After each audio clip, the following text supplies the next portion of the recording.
Hey, do you know what my favorite part of most movies is? At least funny movies. It's the outtakes. It's the outtakes at the very end when everybody else is leaving the theater because they see the end credits, and then you have the outtakes coming, and they're usually hysterical because they show us that all those famous actors that we hold in such high esteem mess up all the time.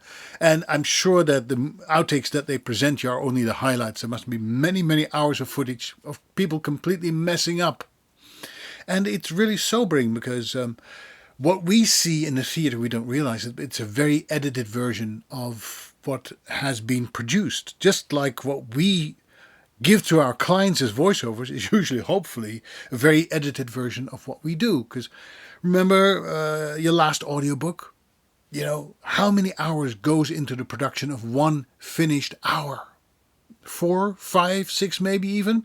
There's so much editing of all the outtakes that eventually lead to this almost perfect product. We edit ourselves all the time. We take away the bloopers.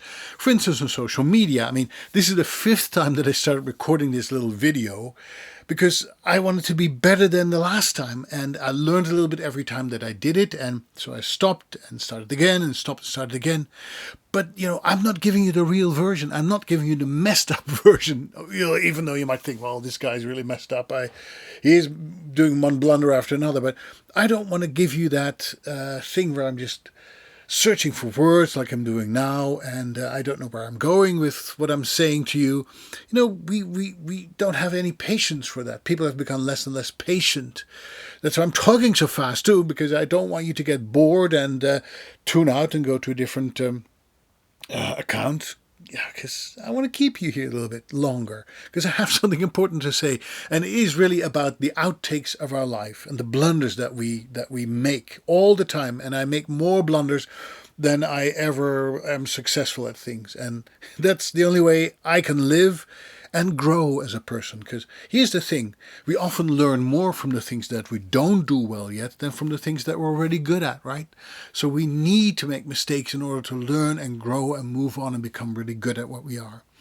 So I'm going to do this presentation that I premiered at VoiceOver Atlanta. I'm going to do it at One Voice UK edition, the One Voice conference, and it's called The Biggest Blunders of My Voiceover Career and How to Fix Them. You know, at these conferences, people usually talk about their biggest successes and secrets to success, about becoming a successful voiceover, attracting as many clients and getting as many credits, and all that good stuff is wonderful. And I think we can learn from people's successes, but I think we often learn more from the mistakes. So I'm going to be an open book. I'm going to talk about all the mistakes I've ever made in my career, but they're not like the mistakes that you might expect, like, well, I didn't show up in time for that audition, or, well, I talked really badly about a session director and the microphone was still open, or I farted in the booth and everybody ran out. You know, those things are funny mistakes, and I've made those too. Not the farting part. Well, maybe I did that, but don't tell anyone. But those are not the mistakes I want to talk about. The mistakes that I'm going to talk about in my presentation for the One Voice conference is about the beliefs that I used to have about the business, how the business worked, how I would have to work, and the things that I thought about myself that I needed to bring to the table that turned out to be completely false. So one of the beliefs that I used to have, is a little snippet, is that auditioning is a great way to practice your skill, your craft. So the more auditions you do, the better you become at your craft. Well, that's complete nonsense. Nonsense. Because we all know that most auditions do not result in a booking, unfortunately.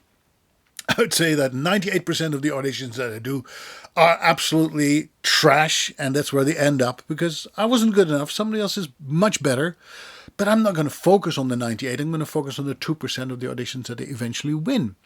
However, what do I learn from a failed audition? Well, we learn how not to do something. But does somebody ever give you feedback on why you didn't get that job?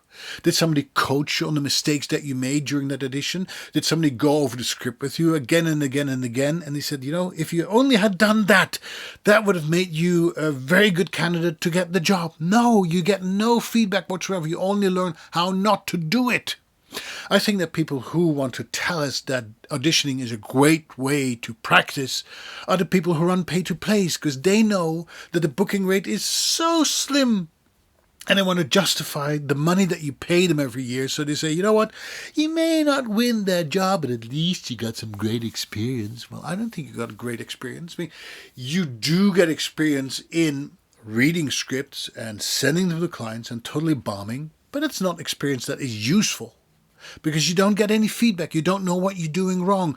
And people who are starting out don't know what they don't know yet. And doing as many auditions and failing time and time and again is not a great learning experience at all. What you need is refine your skills, and you only learn how to refine your skills when you have somebody who's better than you, more experienced than you, who teaches you how to do this, who gives you the benefit of his or her experience and talent and gives you tips that move you forward. Because otherwise you'll only repeat the things that you're not good at. So anyway, that's one of the beliefs. Auditioning is great practice that I used to have, but I don't have that anymore. And my life has changed forever since I let go of that belief. But anyway, that is one of the beliefs, and that is one of the blunders that I made, one of the outtakes of my career. So what's your favorite part of movies? Do you like the outtakes just as much as I do? Let me know in the comments. I guess you're supposed to say that, right? And give me a like, and give me a whatever. I don't know. I don't care really. But I want to wish you a great day. Thanks for watching all this time, and I hope to see you soon, very soon. Bye.